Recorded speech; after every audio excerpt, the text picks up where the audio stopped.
Mes amis, bienvenue à Saint-François-de-Sales. On va parler de Saint-Philippe-Néry, mais Saint-François-de-Sales est notre saint patron.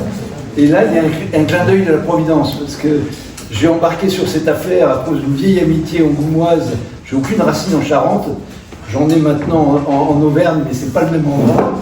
Et je suis donc descendu à Angoulême pour bien voir ce qu'était ce projet, mais on en reparlera plus tard.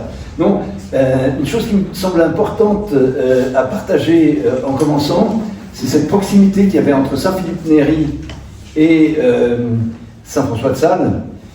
Saint-François-de-Sales était beaucoup plus jeune, il y a 50 ans de différence. Saint-Philippe-Néry, c'est 1515 et 1567, leur date de naissance pour Saint-François-de-Sales. Mais il y a un vrai lien sur l'oratoire, puisque un de leurs amis communs, qui est un bienheureux romain, a fait découvrir l'oratoire à Rome. Et quand Saint François de Sales fonde sa première communauté sacerdotale à Thonon, c'est un oratoire. Voilà, sous le regard de ces grands saints, écoutez, moi je me réjouis d'avoir été un peu à l'origine de cette soirée de ce soir, bien modestement, en disant à Paris, je suis sûr qu'il y a des Charentais, je suis sûr qu'il y a des gens que ça va intéresser, et donc bienvenue, et donc rentrons dans le vif du sujet.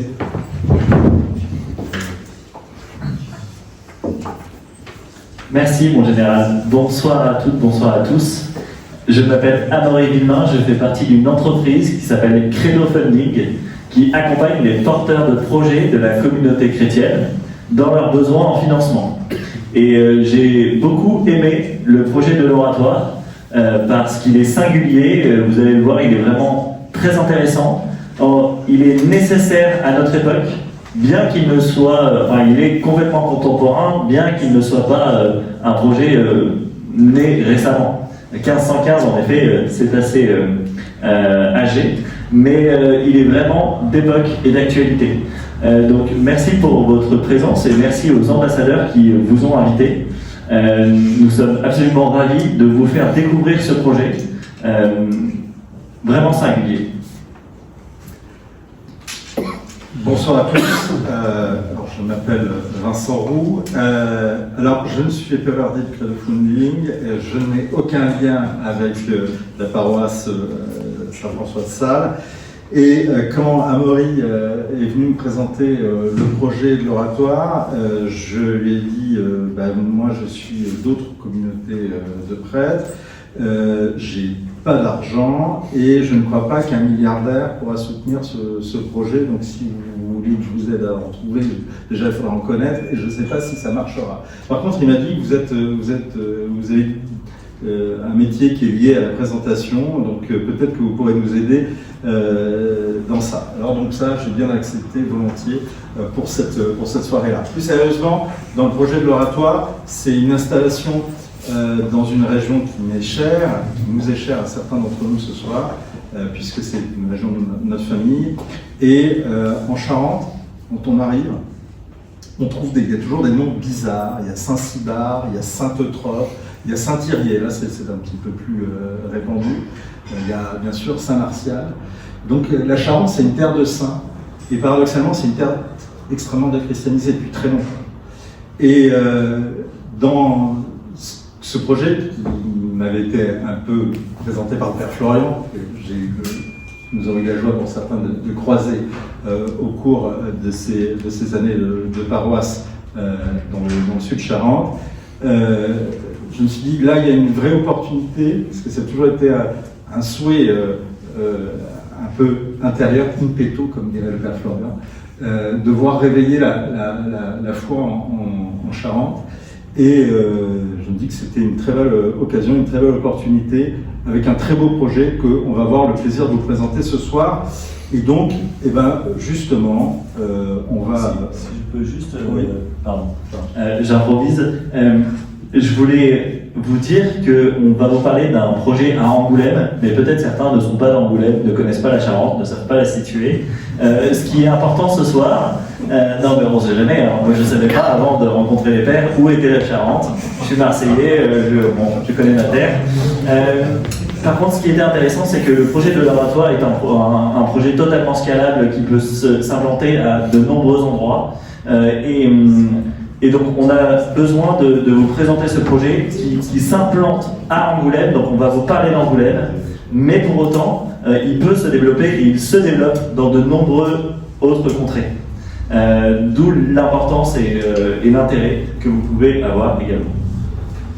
Si vous êtes sage, Amaury, je vous présenterai des gens qui sont de Marseille et qui sont également en Charente, parce qu'il y en a ce soir et c'est ce qui fait le sel de cette soirée. Mais avant de faire cette présentation-là, je vous propose qu'on présente nos pères qui sont là. Et ben on va commencer par vous, parce que vous êtes le seul qui a des lunettes, donc vous attirez tout de suite mon regard. Bonsoir à tous. Donc, je suis le père Frédéric Volo. Je suis prêtre du diocèse d'Angoulême depuis 30 ans maintenant, charentais d'origine. Mes ministères actuels sont d'être le curé de la belle cathédrale d'Angoulême, la belle cathédrale romane d'Angoulême et les autres églises du centre-ville. Je suis arrivé dans le projet de fondation il y a 5 ans, au tout début. Je vous raconterai ça un petit peu plus tard. Mes autres ministères, à part le ministère de curé, la délégation du Secours catholique sur les 2 diocèses de Charente et Charente-Maritime, aumônier d'une école catho sur Angoulême, et voilà, d'autres petites choses qui occupent bien le temps.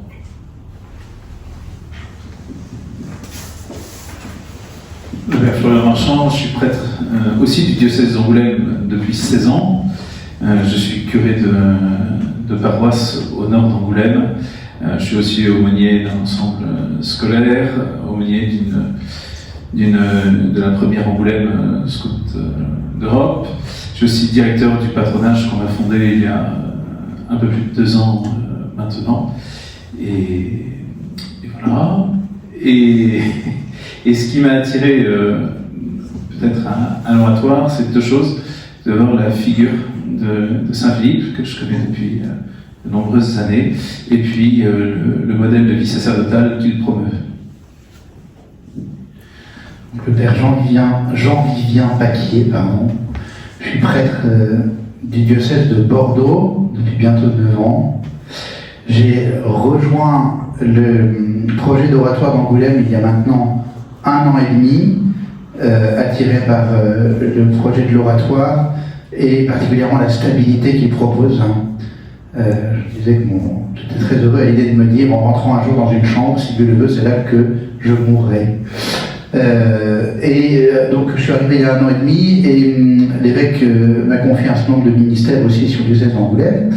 Je suis le vicaire du père Florian, dans la paroisse de Gompontouvre. Je suis aussi aumônier de prison, je passe 2 matinées par semaine. Je suis aussi à l'aumônerie de l'hôpital psychiatrique Camille Claudel d'Angoulême, une permanence sacerdotale pour les patients qui souhaitent venir prier, parler. Voilà. Aumônier d'un collège-lycée aussi. Et puis je suis au patronage tous les mercredis après-midi, au patronage d'enfants qui a été fondé. Voilà. Et aumônier de la 2e Angoulême aussi des guides d'Europe. Alors pourquoi vous êtes venu nous voir lors de cette entrée en carême? C'est vrai qu'on est entré en carême il y a à peu près une semaine et 1 jour. Bon, il s'avère que c'est la date qui a été choisie aussi en fonction des agendas évidemment, mais il y a quand même un lien fort entre le carême et la figure de Saint-Philippe, sûrement le carême et la figure de tous les saints, puisque c'est une préparation à la plus grande fête chrétienne, le carême. Donc le carême est fait pour nous préparer à la fête de Pâques, à travers 3 piliers particuliers que sont le jeûne, la prière et la charité. Saint-Philippe a vécu des 3 d'une manière très profonde. Il avait une vie ascétique personnelle très forte, il mangeait peu, il faisait beaucoup de place à Dieu comme nourriture. Il passait beaucoup de temps à prier seul, notamment dans les catacombes de Saint-Sébastien. Il a passé des nuits entières en prière pour demander au Seigneur quelle était finalement sa voie ici à Rome, où il était arrivé à l'âge de 20 ans. Et puis il a voulu que la seule règle de vie de l'oratoire, ce soit la charité fraternelle. Projet audacieux et ambitieux, mais il voulait vraiment que le rayonnement fondamental ce soit celui de la charité vécue, de l'amour vécu entre frères, entre chrétiens. Et comme le carême est d'une préparation à la joie de Pâques, c'est pas un temps triste, c'est un temps joyeux. Saint Philippe, en vivant tous ces piliers du carême un peu en permanence, rayonnait d'une joie très profonde qui fait toute l'attraction qu'il a opérée auprès de tant de gens durant tant de siècles. Merci, cher Père, pour ces présentations. Petit détail, Père Frédéric, vous connaissez un peu le quartier, non? Ah, c'est vrai. Écoutez, oui, j'ai la joie de me retrouver providentiellement sur cette paroisse que j'ai fréquentée quand j'étais séminariste. Donc, si vous faites le calcul, c'était il y a plus de 33 ans. Et j'étais au séminaire d'Issy-les-Moulineaux pour le diocèse d'Angoulême. Et nos paroisses d'insertion étant sur Paris, j'ai eu la joie de vivre 3 ans ici, sur la paroisse Saint-François de Sales, où j'ai déambulé dans ces lieux, je me rappelle. Puis surtout dans les 2 églises là, qui sont derrière. Donc, c'est un peu souvenir, qui nous rajeunit. Merci. Grande question. Être oratorien. Attention, on rentre dans le vif du sujet là. Qu'est-ce que c'est? Être oratorien, c'est d'abord être un fils de Saint Philippe Néri, donc 1515-1595. Et avant de développer un tout petit peu plus, je vous propose de regarder un tout petit film qui raconte un peu sa vie à Rome.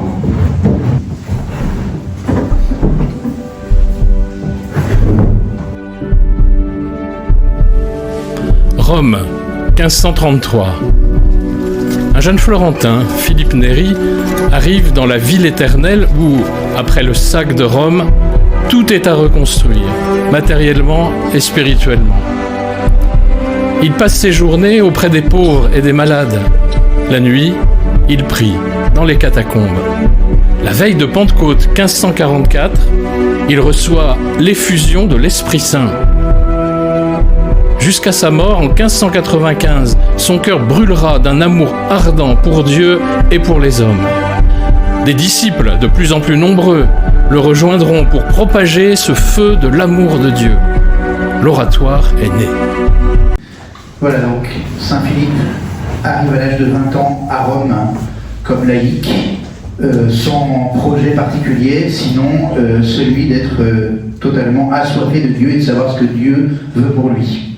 Il va commencer très rapidement en rencontrant plein de gens à travers les différents lieux où il aura vécu et en marchant dans les rues de Rome à attirer des gens autour de la parole de Dieu, autour du Seigneur dont il est totalement assoiffé. Saint Philippe il dit « Qui cherche autre chose que le Christ ne sait pas ce qu'il cherche, qui veut autre chose que le Christ ne sait pas ce qu'il veut. » Et donc il va tout simplement parler du Seigneur, annoncer l'évangile à travers ses paroles, mais aussi à travers ses actes, à travers sa vie rayonnante de charité. Il deviendra prêtre assez tardivement, à l'âge de 35 ans, en 1551, alors que l'oratoire a déjà commencé d'exister. Donc c'est comme laïc qui va exercer d'abord son apostolat. Et donc un oratorien, c'est d'abord quelqu'un qui essaie de suivre Saint Philippe dans son amour ardent, comme dit le Philippe, pour Dieu et pour les hommes. Et un oratorien, plus concrètement, c'est un prêtre ou un frère, puisqu'il y a quelques frères dans l'oratoire, séculier. Séculier, ça veut dire que Saint Philippe a voulu que les oratoriens ne soient pas religieux. Ils ne vivent pas selon une règle, ils ne prononcent pas les 3 vœux de pauvreté, de chasteté et d'obéissance, parce que Philippe voulait que la seule chose qui fasse rester à l'oratoire, c'est le désir de rester à cause de la charité. Et donc il dit, si ils font le vœu de pauvreté et qu'ils ne peuvent pas posséder, ils sont contraints de rester par le fait d'avoir prononcé ces vœux. Or, il voulait pour l'oratoire le fait de rester simplement par désir de rester.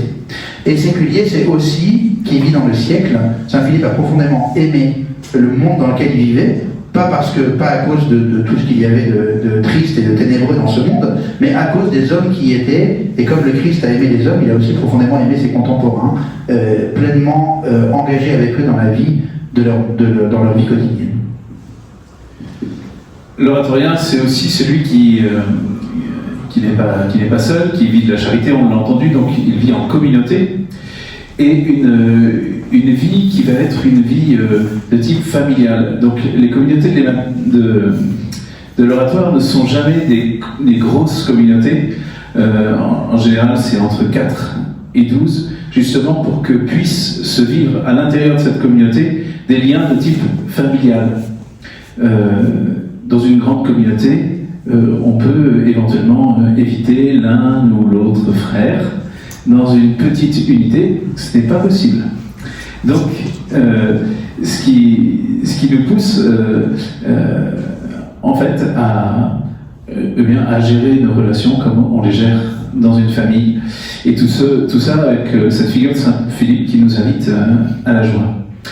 L'oratorien, il mène aussi une vie stable, c'est-à-dire toute sa vie au même endroit, avec les mêmes.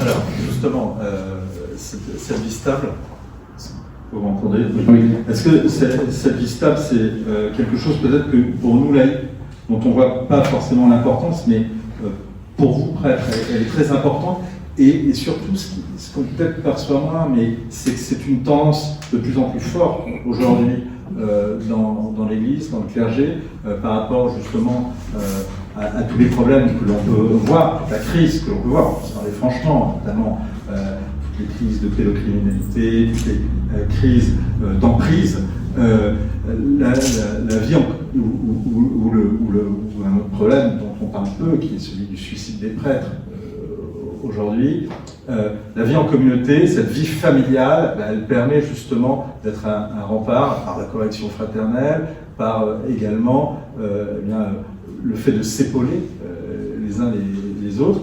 Donc ça, on voit bien l'importance. Il y a plusieurs communautés de prêtres qui vivent aujourd'hui comme ça, plusieurs ordres de prêtres qui vivent comme ça, même dans les ordres diocésains.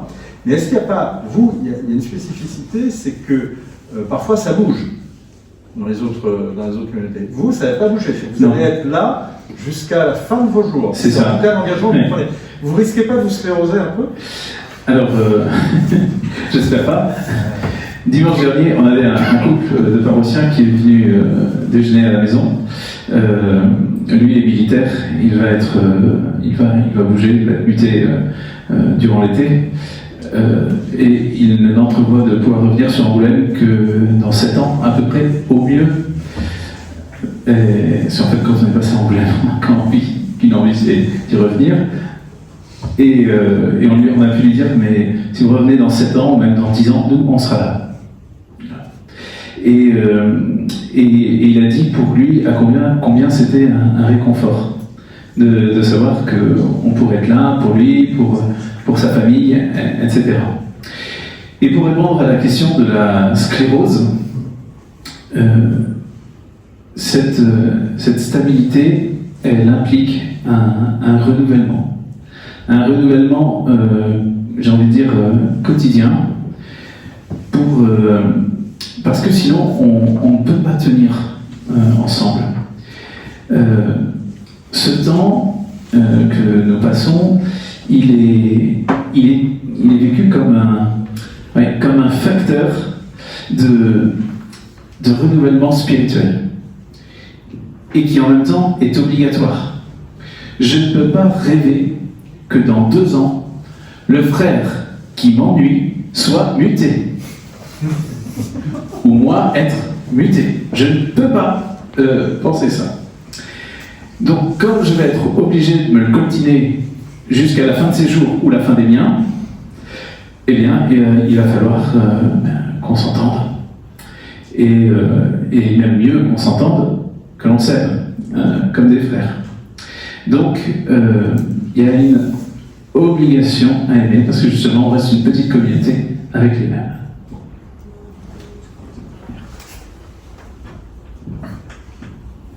J'ai oublié. Et je l'oublie à chaque fois, et pourtant on le vit tous les jours. Parce que c'est devenu quelque chose de tellement extraordinaire dans l'ordinaire, c'est notre prière communautaire.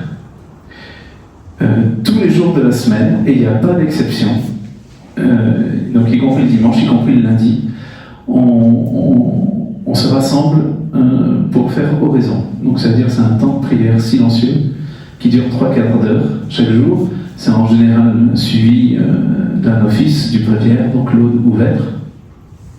Et c'est vraiment aussi cet exercice commun de cette prière silencieuse qui travaille et qui fonde notre communauté.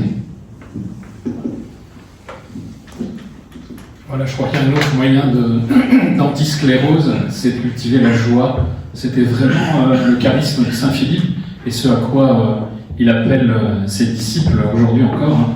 Donc l'oratorien, c'est aussi ce missionnaire et cet apôtre de la joie au service d'un oratoire séculier qui lui-même va devenir au service de la mission.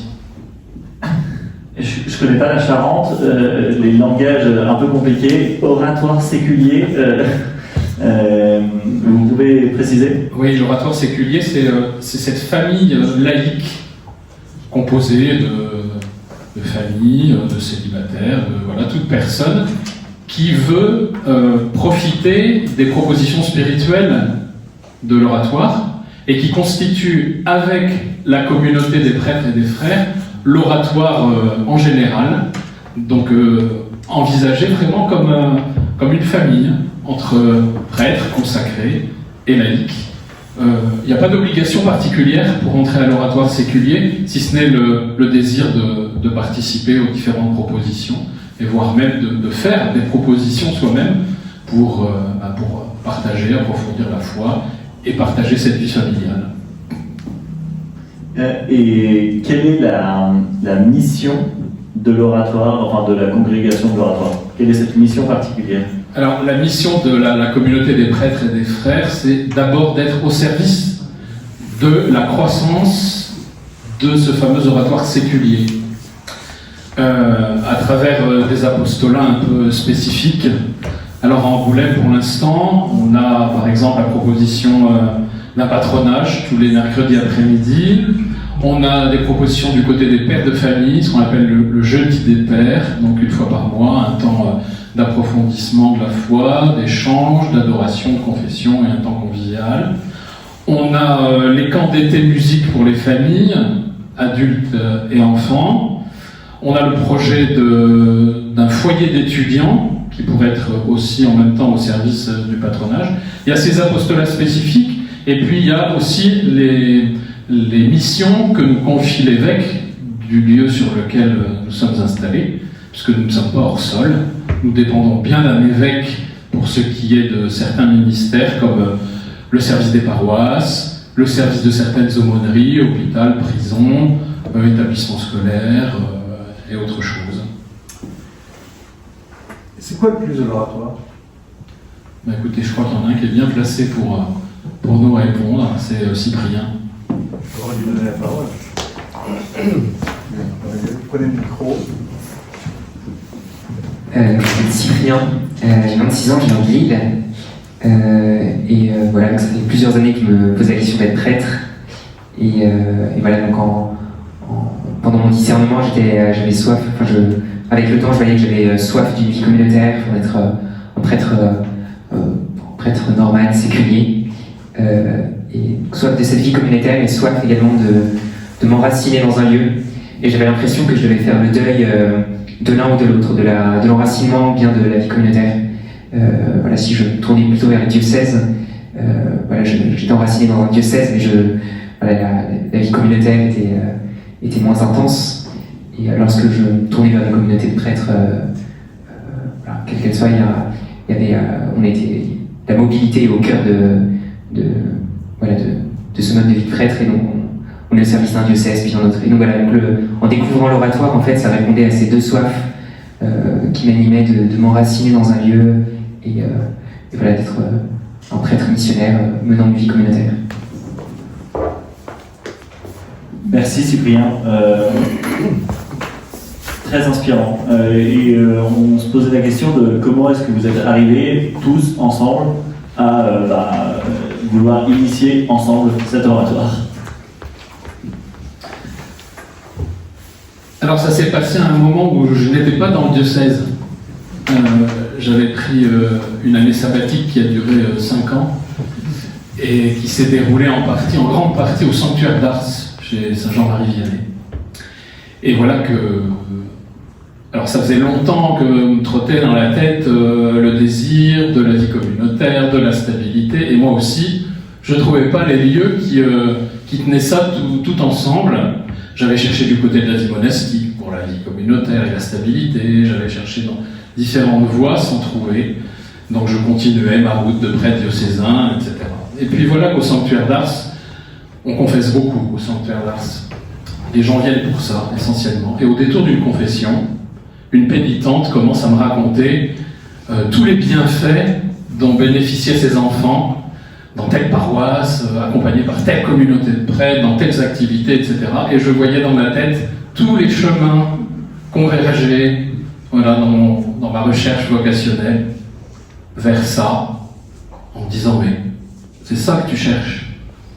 Elle m'a parlé de l'oratoire, elle m'a parlé de Nancy, et du coup, j'ai commencé, sur les conseils de mon père spirituel, à faire le tour de France des oratoires existants, et puis ça s'est confirmé en moi, et quand il a fallu que je rentre dans le diocèse d'Angoulême, eh bien j'ai dit à l'évêque, ok je rentre, mais sachez qu'il y a cet appel en moi, de cette vie oratorienne que je découvre, et que j'aimerais bien pouvoir continuer à vivre.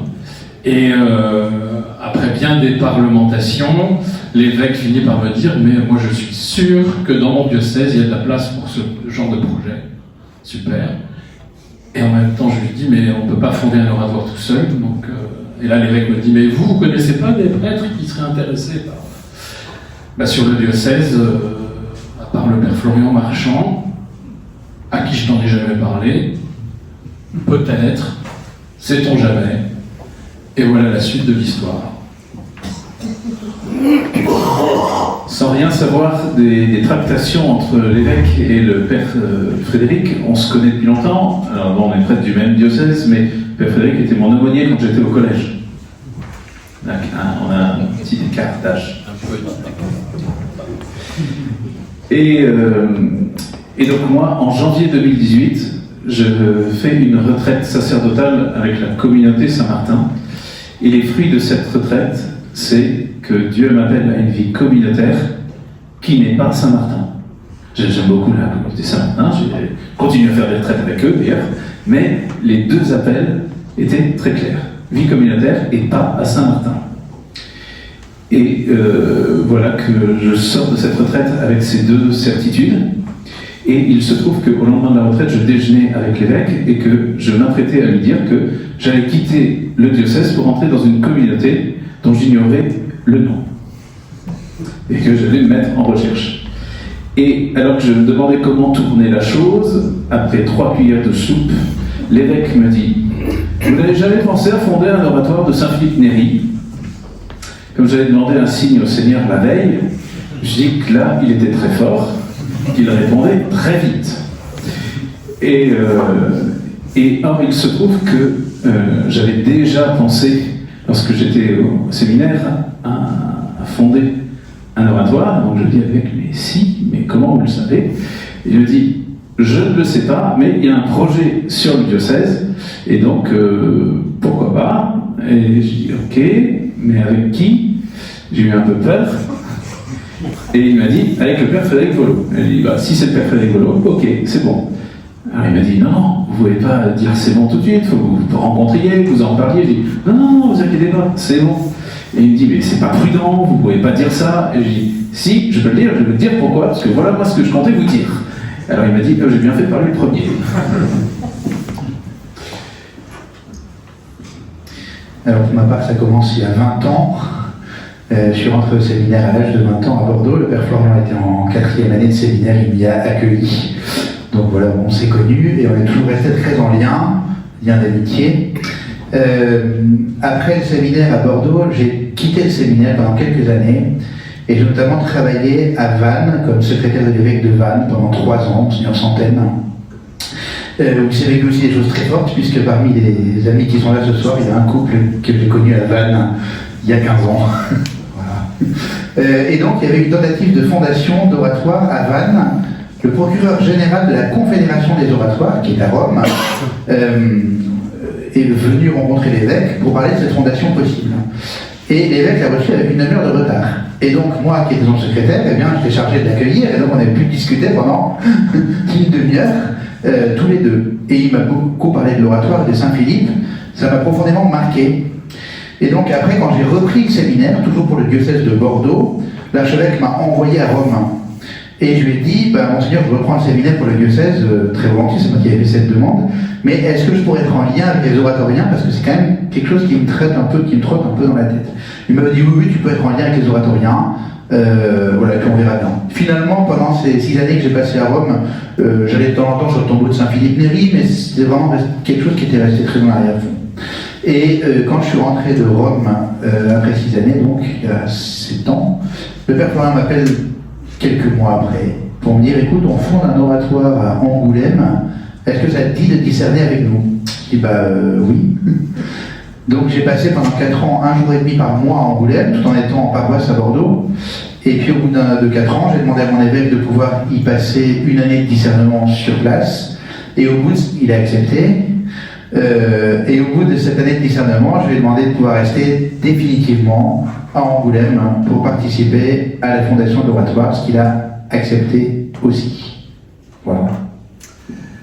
Alors, je vois le temps qui file, on va essayer d'avancer vite, mais moi je voulais juste vous poser une question à ce stade de votre présentation, c'est pourquoi vous êtes venu à Paris pour présenter un projet aussi local? Nous sommes venus à Paris parce qu'on pense qu'à Paris, il y a des Charentais qui peuvent soutenir ce projet. C'est pas faux. Les Charentais, après, est-ce qu'ils peuvent soutenir le projet? Ça, c'est... Il y a plein de façons de soutenir ce projet. D'abord, vous allez nous présenter. Et puis lors, il y a eu une première soirée de présentation à Angoulême, soirée au cours de laquelle le général Lebel est venu assister et il nous a dit, mais moi j'ai envie de vous aider et je vous invite à Paris. Merci Pierre. Oui, je reconnais humblement, sachant que j'ai relis à l'occasion de cette soirée qui était très claire, très précise, très dynamisante, ce que j'avais vécu dans les années 80. Monseigneur Lustiger était notre cardinal à Paris, et l'équation de nos prêtres à cette époque-là, telle qu'il la déclinait, avérée parfaitement exacte, c'est-à-dire que sur 4 prêtres, il en reste 1 aujourd'hui, et donc il a eu immédiatement cette intuition, véritablement cette vocation, qui est en fait un retour au temps premier de l'Église, c'est-à-dire d'établir des lieux de vie, des lieux de rayonnement, qui ont une densité et une énergie suffisante, de façon à permettre que notre foi puisse être à nouveau pratiquée comme elle l'était. Vincent nous disait que la Charente est un endroit qui est, par ses pierres, est profondément chrétien, mais où il y a tant à faire. Et Angoulême, qui est la capitale de la BD, comme on sait tous, est certainement un lieu assez privilégié pour un oratoire compte tenu des tropismes de Saint-Philippe Néri. Et donc, nous qui sommes ici à Saint-François de Sales, dans une paroisse où je crois qu'il y a 3000 fidèles, on a une densité d'activités paroissiales qui est juste extraordinaire, et pour avoir finalement connu à peu près 15 paroisses au fil des garnisons, je mesure la chance qui est la nôtre, et je me suis dit, c'est comme ça que je l'ai présenté à notre père curé qui nous a accueillis de façon généreuse, même si son conseil économique a été un peu réticent, avoir une concurrence déloyale avec les projets de la paroisse, mais on a un vrai devoir d'évangélisation. Et je suis persuadé, moi, que ce qui est en train de s'établir à Angoulême a vraiment valeur d'exemple. On verra ça dans la durée, mais moi je suis très confiant.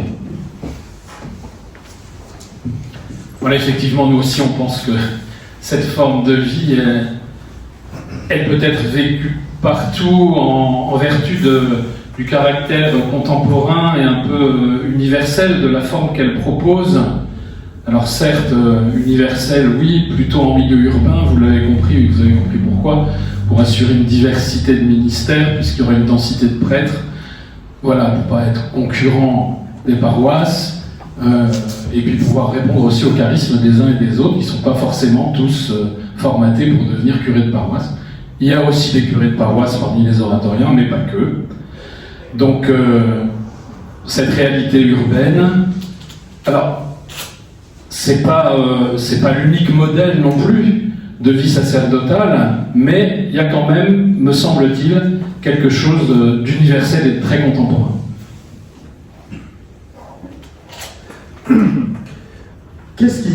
caractérise précisément cette dimension universelle, cette dimension contemporaine? Alors, de fait, donc, l'oratoire a 5 siècles, mais il me semble que très concrètement, il y a beaucoup de choses qui parlent aujourd'hui. D'ailleurs, l'oratoire se déploie d'une manière assez importante en France particulièrement ces derniers temps. Oui, pour faire un petit tour d'horizon rapide de la réalité de l'oratoire en France, depuis les années 80 seulement, cette réalité est réapparue dans le paysage religieux français. Il a démarré à Nancy dans les années 80, Nancy a essaimé à Dijon, est né dans le sud à Hyères un nouvel oratoire il y a une vingtaine d'années. Lorient a été reconnu et érigé il y a à peine 2 ans. Et il y a actuellement 3 projets de fondation, Angoulême, Saintes, le diocèse d'à côté, et Lyon. Dans le monde entier, la réalité, globalement, c'est 80-90 maisons existantes et 80 maisons en projet de fondation. Ce qui dénote quand même un certain essor et une certaine vitalité. Donc justement, comment expliquer cet essor et cette vitalité? Parce qu'on pense qu'il y a des aspects très contemporains aujourd'hui de l'oratoire. Il y en a plusieurs. Rapidement, on est dans une famille qui est dans une société qui est particulièrement éclatée. Les familles, souvent, beaucoup sont décomposées, beaucoup de gens vivent seuls, énormément de solitude. Et donc l'aspect profondément familial de l'oratoire, qui veut faire se réunir des personnes extrêmement diverses, par leur origine sociale, par leur profession, par là où ils viennent, eh bien, je pense, peut répondre à cette forme d'éclatement social et familial qu'il y a aujourd'hui. Et puis également, je disais, le Concile Vatican II a redonné un certain approfondissement de la sainteté, de l'appel à la sainteté universelle. Pas oublier que tous les fidèles sont appelés à être des saints. Et comme Saint Philippe a commencé comme laïc à évangéliser à Rome, il est devenu prêtre donc, plus tardivement, parce qu'il y a eu beaucoup de conversions à son contact. Donc le confesseur lui a dit, tu vas devenir prêtre, puis tu confesseras toi-même tous ceux qui se convertissent et qui viennent se confesser à moi. Donc de fait, il est devenu prêtre à l'âge de 35 ans, mais il a vraiment commencé l'évangélisation en étant laïque. Donc dans l'oratoire, chacun est à sa juste place, il n'y a pas de question de pouvoir, de contre-pouvoir, d'opposition. Il y a un amour de l'Église dans toute sa dimension, mais avec la prise en compte de l'importance de la sanctification et l'apostolat des laïcs en vertu de leur baptême. Et c'est pour ça que la congrégation de l'oratoire est là aussi pour pouvoir encourager l'apostolat des fidèles qui font partie de la vie de l'oratoire. Il y a une très très grande importance du lien à la parole de Dieu. Saint Philippe, il est contemporain du Concile de Trente, et il a eu ce souci de rendre accessible la parole de Dieu aux fidèles, de telle sorte qu'il a instauré un peu ce qu'on peut appeler un discours libre sur la parole de Dieu, que les fidèles réalisent que Dieu parle au cœur, et que en fait, Dieu parle à chacun. Donc il y a un exercice spirituel très important autour de la parole de Dieu, ce que rappelle aussi le Concile Vatican II, et donc c'est en cela qu'il y a quelque chose de très contemporain aussi à l'oratoire. On disait tout à l'heure, on parle beaucoup aujourd'hui d'emprise, d'abus. Malheureusement, ça fait partie de l'actualité, en partie de l'Église, mais aussi de beaucoup d'autres institutions, évidemment. Et pour Saint Philippe, il y a un très grand amour de la liberté. Une de ses devises, c'était « Secretum meum mihi », « Mon secret est à moi ». Et parce qu'il prétendait que chacun devait avoir suffisamment d'espace en lui-même pour pouvoir grandir et se mouvoir avec aisance, dans le but de grandir dans l'obéissance au Christ et à l'Église, mais voilà, en se mouvant avec aisance en soi-même. Et puis on lui demandait aussi comment est-ce que vous faites pour être si bien obéi. Il disait c'est parce que je commande peu. Et de fait, c'était vraiment cette attraction qui faisait qu'il y avait le désir d'une croissance de l'obéissance dans l'oratoire, mais dans un grand amour de la liberté. Voilà. Et donc je crois que c'est aussi quelque chose de très contemporain aujourd'hui, à la fois le sens profond de pères de famille qui viendront. Comment ? C'est un certain nombre de pères de famille qui reviendront prendre des cours. Voilà.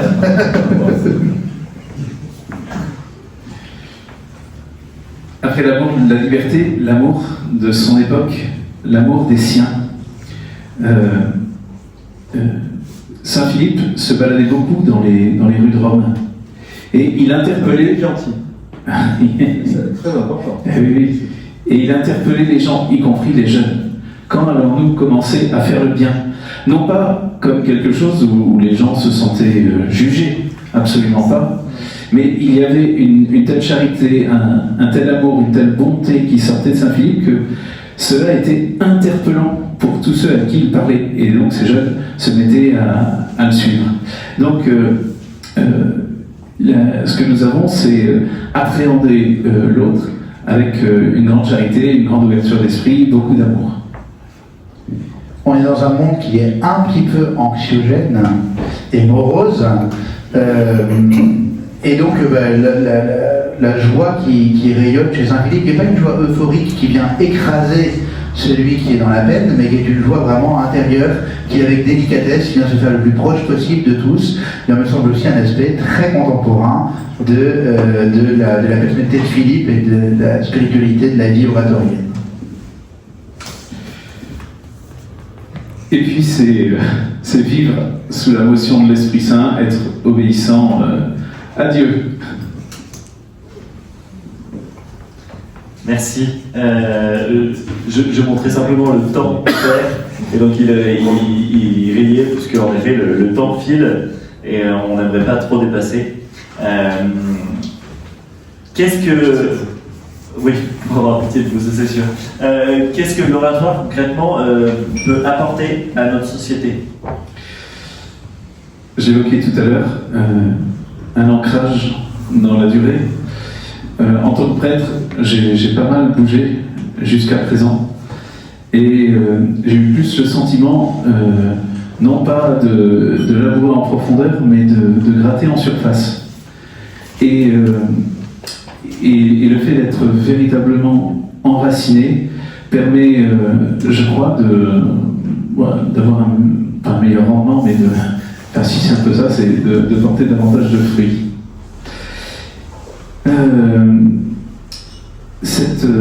Cette charité que nous avons à vivre, c'est une charité active.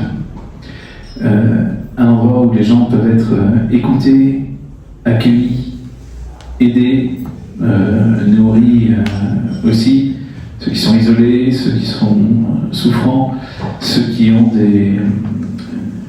Et certains de nos ministères nous poussent à prendre soin déjà de ces personnes-là par la prison, l'hôpital psychiatrique, le secours catholique.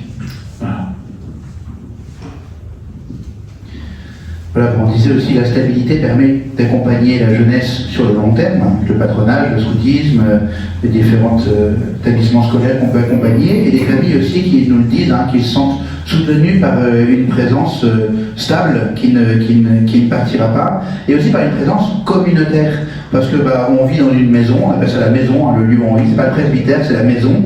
On fait de la cuisine une semaine sur 4 à tour de rôle, parce qu'on est 4, du dimanche midi au samedi soir, faire les courses, les menus, la cuisine, en plus de nos ministères. Donc on a vraiment une vie de maison familiale, et beaucoup de familles nous disent qu'elles sentent finalement cette proximité de rythme de vie qu'on peut avoir aussi avec les familles, ou de nos ministères, qui vient aussi comme un soutien et une compréhension mutuelle importante. Alors c'est de pouvoir aussi participer à la transformation d'un quartier, simplement en s'insérant dans la vie du quartier par une présence stable et pérenne. Le simple fait d'aller faire son marché sur la place de l'église, d'aller à la rencontre des commerçants, de croiser les gens dans la rue quotidiennement, etc. C'est une présence qui donne une âme. Les gens l'attendent, entre autres, par rapport à l'église qui habituellement est fermée dans ce quartier. Voilà, ils attendent vraiment, ils nous le disent, une présence qui rende ce lieu ouvert, accueillant, habité. Et puis enfin, c'est...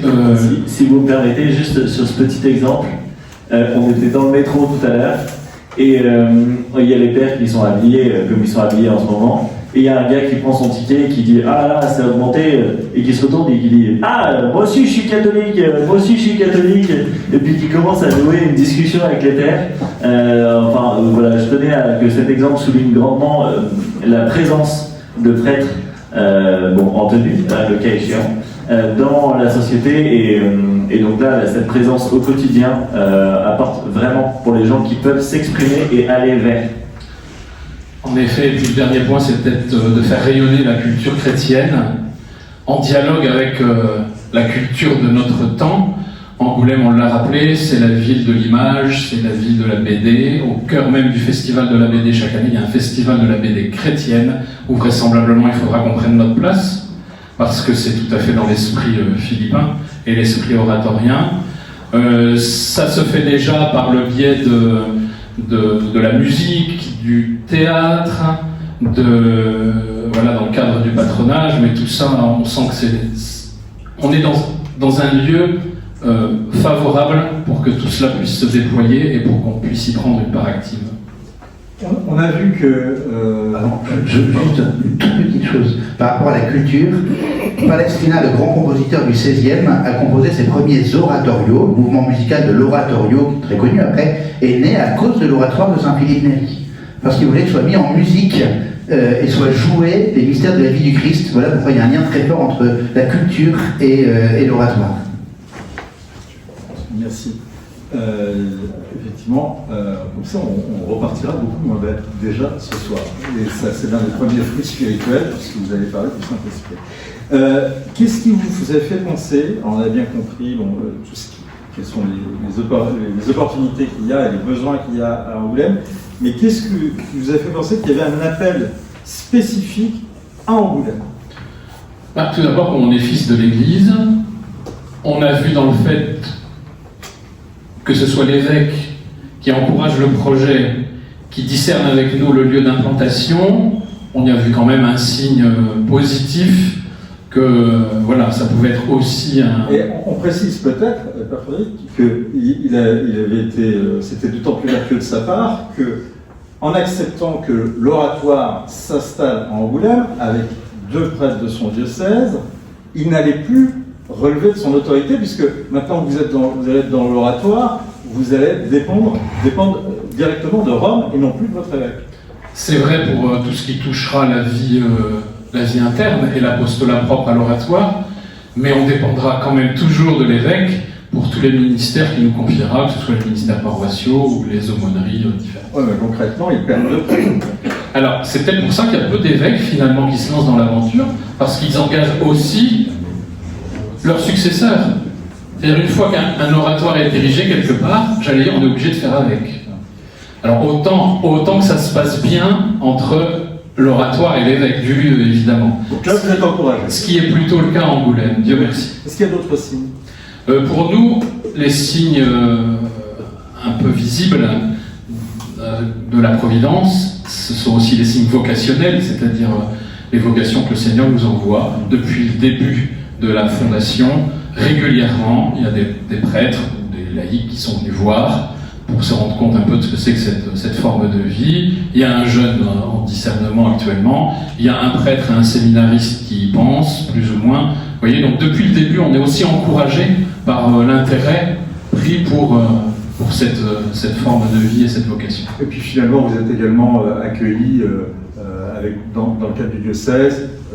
Là, vous me racontiez tout à l'heure qu'il y a eu une rencontre il y a une quinzaine de jours avec d'autres prêtres du diocèse et cette venue maintenant est acceptée par vos autres confrères. Oui, tout à fait. Le Père Jean-Julien peut peut-être vous en parler.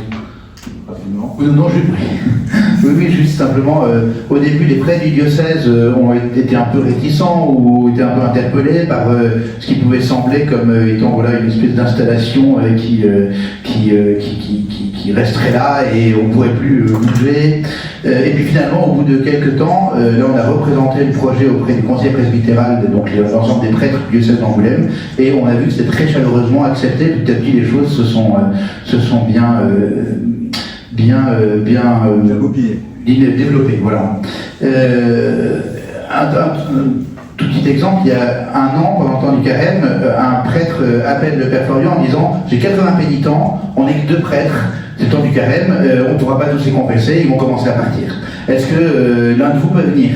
C'était notre soirée communautaire, le mercredi, on se réunit pour parler de la fondation de l'oratoire, pour faire lectio divina, pour prier ensemble, et on s'est dit, c'est notre mission, évidemment, de répondre à l'appel. Donc on est arrivé 3 prêtres, les gens nous ont vu arriver, 3 prêtres d'un coup pour venir aider à confesser. Ça, c'est quelque chose qui a marqué aussi les prêtres sur place. Et puis l'enthousiasme de beaucoup de gens autour de nous, le général Lebel en est un exemple, et pourtant on ne le connaissait pas avant qu'il vienne à Angoulême, mais beaucoup d'amis d'Angoulême qui sont là, et puis là ce soir aussi, qui sont les ambassadeurs du projet, et qui nous font dire que oui, c'est vraiment quelque chose que le Seigneur veut, parce que c'est pas nous, avec notre projet, qui essayons à tout prix nous implanter, mais il y a beaucoup de personnes qui disent, allez, on y va ensemble. Et puis pour illustrer aussi ce nombre de personnes, jusqu'à présent, il y a à peu près 220 personnes qui ont contribué financièrement au projet, dont on va vous parler très bientôt. Alors là, juste, vous êtes fondé là? Non, presque. J'ai du mal à suivre. Eh oui, et non, nous ne sommes pas encore fondés parce que dans ce processus de fondation, il y a plusieurs décrets qui arrivent de la procureure générale et du pape. Le premier décret, on l'a reçu en février 2020, qui nous a érigés en oratoire en projet de fondation. Pour avoir le deuxième décret, il faut être au moins 4, dont 3 prêtres. Alors les 3 prêtres, c'est acquis. 4, on ne sait pas encore. Et il faut habiter un lieu définitif. Or, nous n'avons pas à ce jour de lieu habitable. On a un lieu, mais il n'est pas habitable. Alors justement, vous allez nous raconter ça, vous allez nous montrer un petit peu où en est votre projet, comment éventuellement on peut vous aider. Très bien, donc ce bâtiment, il fait 432 mètres carrés et il vise à établir un logement pour 8 prêtres ou 8 frères. Donc il se trouve dans le quartier Saint-Jacques. Alors pour ceux qui ne connaissent pas le quartier Saint-Jacques, qui ne sont pas à Angoulême, mais par contre beaucoup ont peut-être vu Illusion perdue qui est paru sur les écrans il y a 2 ans. C'est le fameux quartier de Louveau dont parle Balzac. Alors on ne le voit pas dans le film, mais il faut lire le livre, et qui est décrit par le menu comme c'est le faire Balzac, et qui est vraiment le lieu de naissance de Lucien Grelin. Alors merci Vincent de cette précision. Pour que ce soit incarné, on vous montre un peu la cohérence de ce projet. Alors tout d'abord, l'église Saint-Jacques qui se trouve ici, l'ancien presbytère qu'on est en train d'acquérir pour transformer en foyer d'étudiants, la maison de l'oratoire qui est celle-ci, le patronage dont les bâtiments sont là. Nous sommes entourés d'établissements scolaires. Il y a une école ici, il y a un collège là. Si on continue la rue ici, il y a l'établissement, l'ensemble scolaire dont je suis aumônier. Les quais de Charente, et sur les bords des quais de Charente se sont installés tout un tas d'écoles supérieures en lien avec l'image, le son et les arts. La médiathèque est juste là, elle vient d'être construite. Les quais de la gare sont là aussi. C'est à Angoulême, un quartier en plein essor. Et jusqu'à présent, l'église est bien au centre du village, mais elle est fermée. Et c'est vraiment un enjeu pour la ville d'Angoulême d'habiter ce quartier et d'y être présent.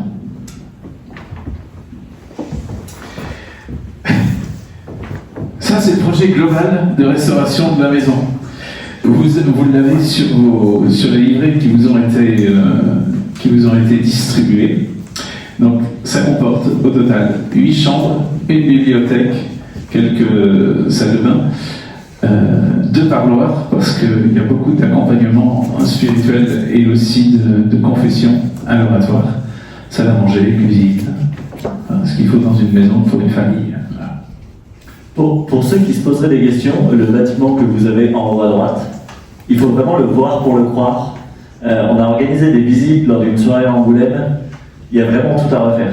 C'est complètement consternant. On se demande comment des personnes pouvaient habiter là, et les personnes habitaient malheureusement là-bas. Il y a vraiment des gros travaux, et donc le but est d'unifier un peu le tout, pas besoin de rentrer plus en détail sur le sujet. Par contre, ce qui est intéressant, c'est qu'il y a une différence entre les diapos qu'on vous présente là et les plaquettes que vous avez sur les phases, parce que tout n'est pas obligatoirement faisable maintenant. Par exemple, la chapelle ne sera pas au final dans la cave, sera dans le patronage pour que ce soit plus un lieu de vie plutôt qu'un lieu reculé.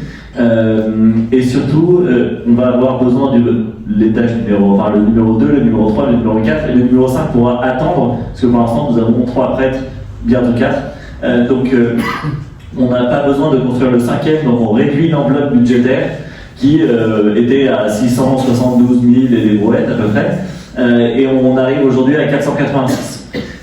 C'est aujourd'hui une volonté des pairs de faire quelque chose de bien et de faire quelque chose de, alors certainement durable, mais également en ayant conscience qu'il s'agit de dons qui sont demandés. Et c'est vraiment, il n'y a pas de volonté de superflu. Aujourd'hui, c'est les sous qui sont demandés ici sont des sommes qui sont liées d'un devis. Donc il s'agit déjà mais on peut aller chercher des mécénats de compétences, on peut aller chercher des dons en nature, on peut aller chercher des travaux des scouts. On va essayer de faire diminuer au maximum cette facture.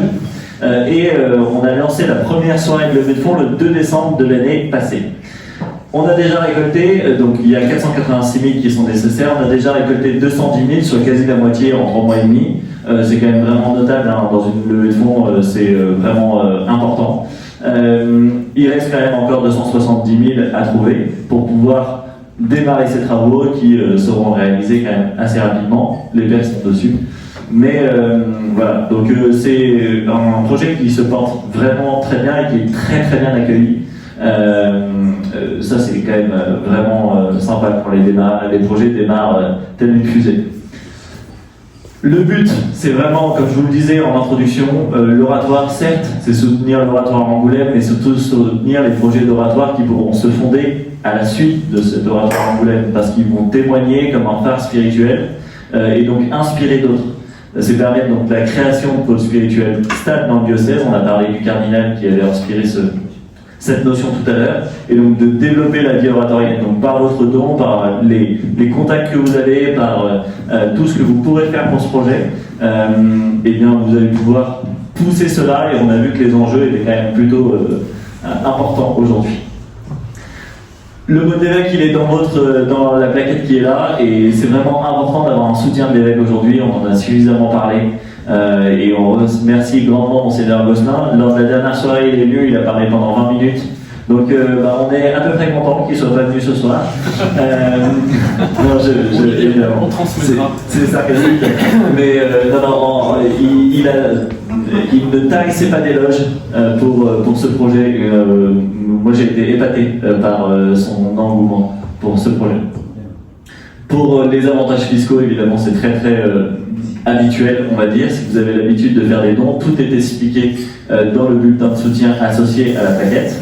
Si vous êtes un particulier, et surtout si vous êtes une entreprise ou si vous connaissez des entrepreneurs qui sont en Charente, qui sont dans le coin, qui peuvent se déplacer en Charente, tous les dons, les mécénats en nature, mécénats de compétences, pour le sponsoring, c'est un peu compliqué quand même là-dessus, sur ce projet-là. Mais c'est vraiment vivement bienvenu, parce que tout don va pouvoir faire diminuer l'enveloppe budgétaire voilà, on ira quand même plus vite et comme ça on pourra avoir cet oratoire qui se fonde rapidement. Comment effectuer le don, c'est indiqué également. Et maintenant, place aux questions et un grand merci pour votre écoute et votre attention.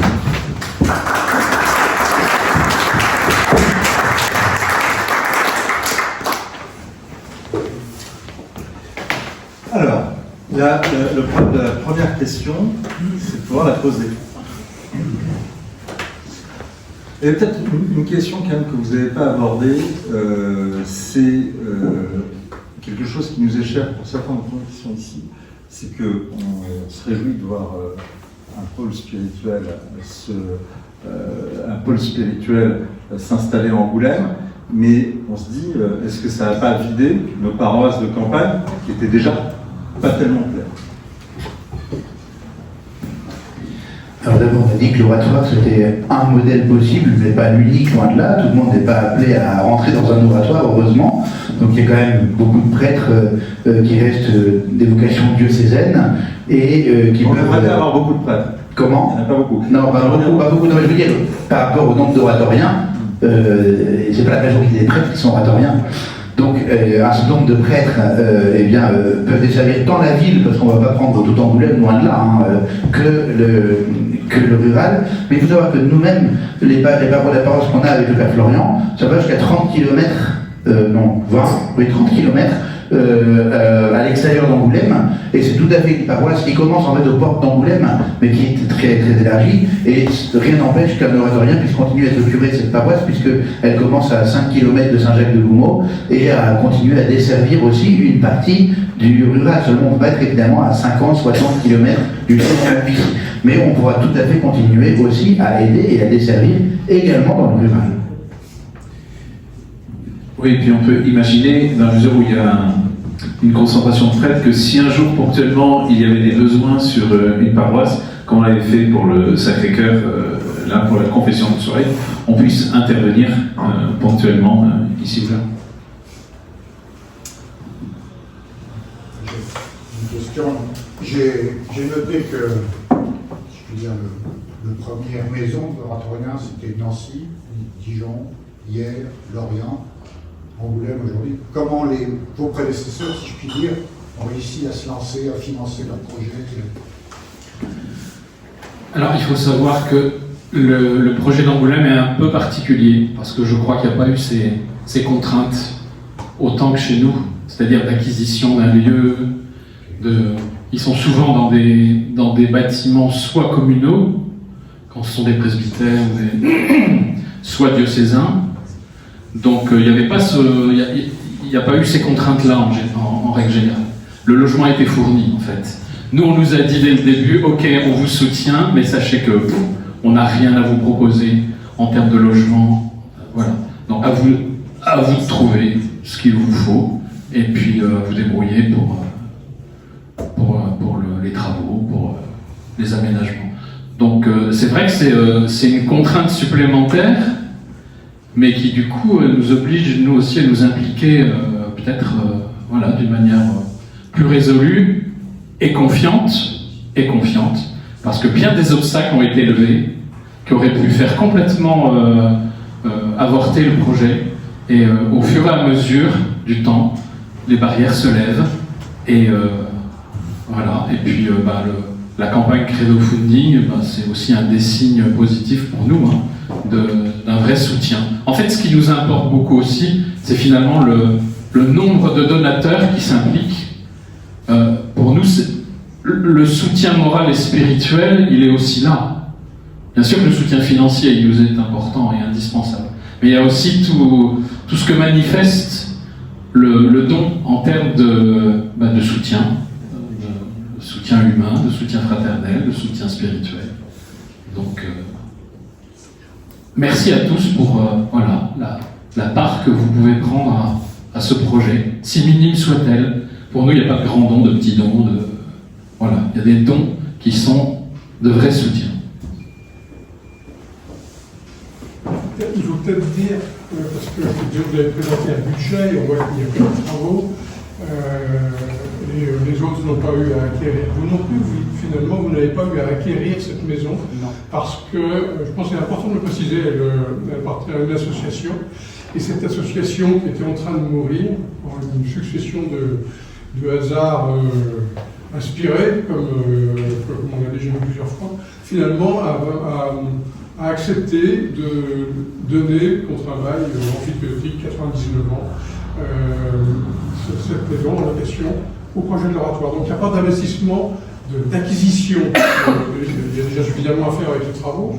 Vous voyez qu'il y a eu déjà aussi un très gros travail de réduction de l'enveloppe entre ce qu'on a imprimé comme chiffre, ce qu'on vous met sur l'écran maintenant, on n'a plus que des trucs provisoires, comme ça peut baisser encore.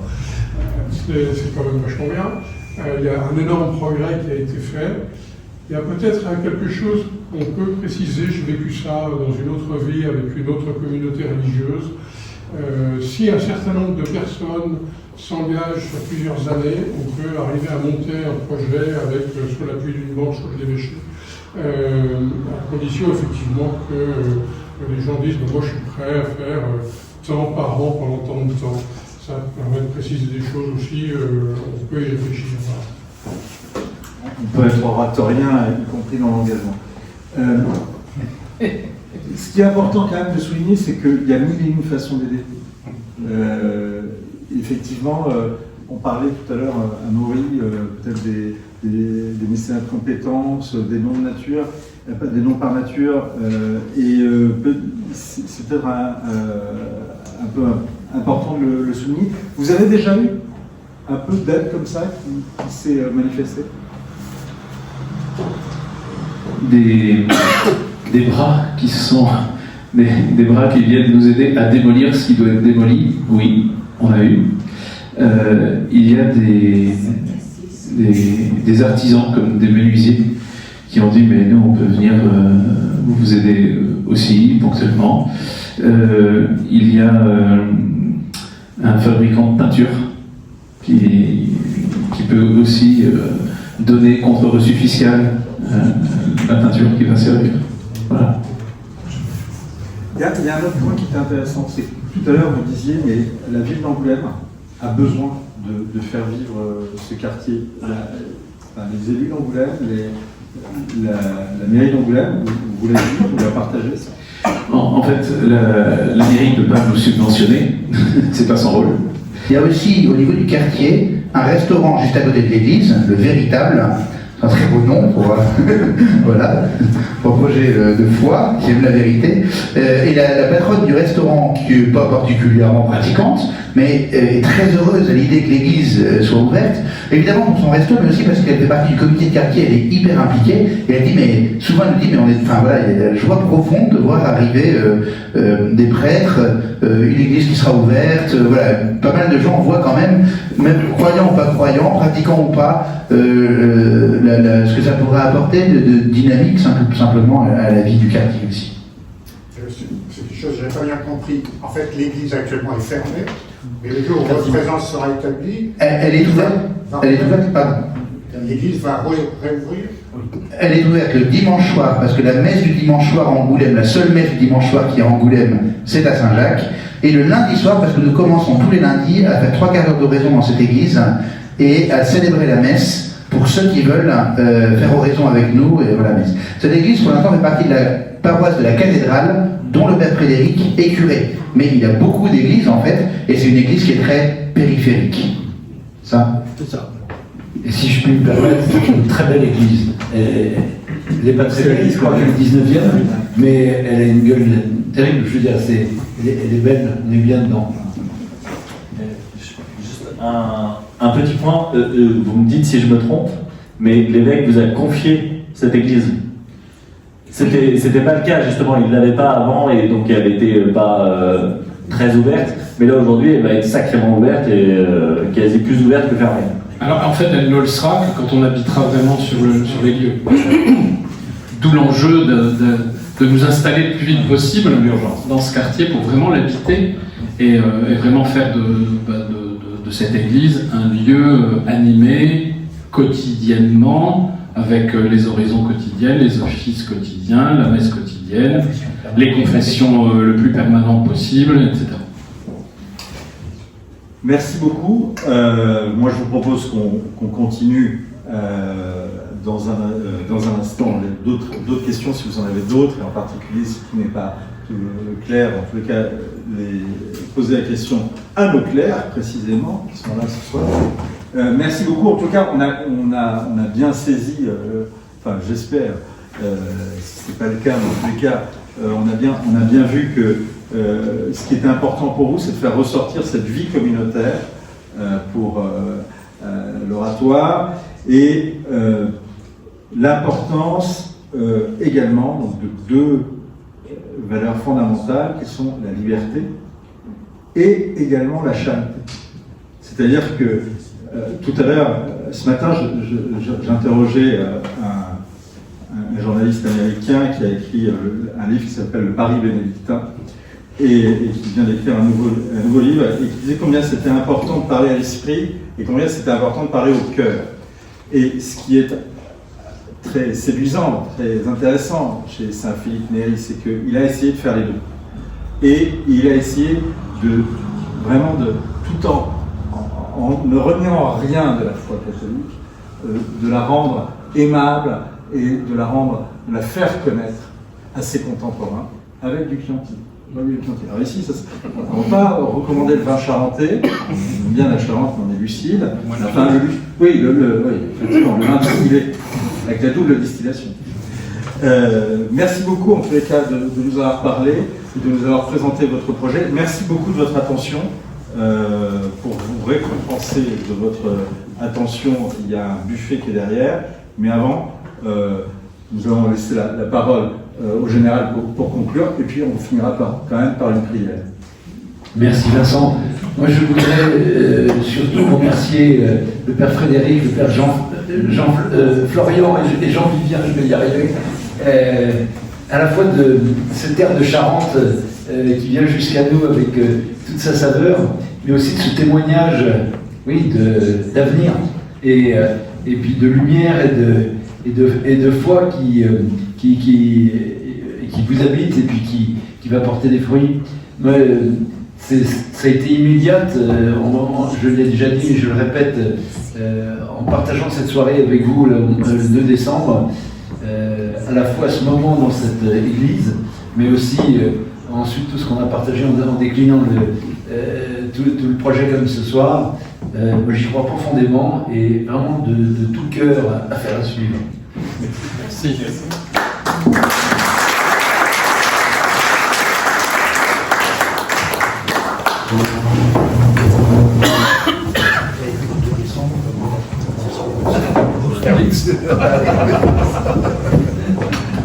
On vous propose cette prière que nous récitons tous les lundis soirs avec tous ceux qui nous rejoignent pour faire oraison et pour participer à la messe.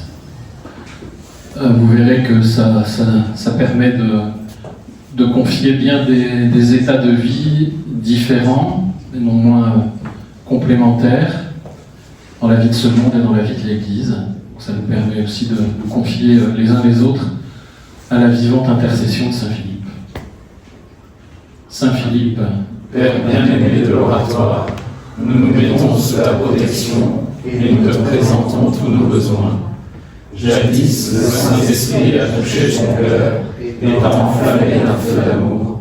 Rends-nous semblables à toi, obtiens-nous une vraie dévotion à l'Esprit Saint. Fais que l'oratoire se révèle comme une source de grâce pour les frères de la congrégation, qu'ils soient affermis dans la charité fraternelle et les prêtres dans leur grâce sacerdotale. Que la jeunesse y reçoive de quoi réchauffer son enthousiasme pour l'imitation de Jésus-Christ. Que les familles soient renouvelées par ton intercession dans la joie de leur vocation. Amen. Et que Dieu Tout-Puissant nous bénisse et nous garde dans sa paix, au nom du Père et du Fils et du Saint-Esprit. Amen.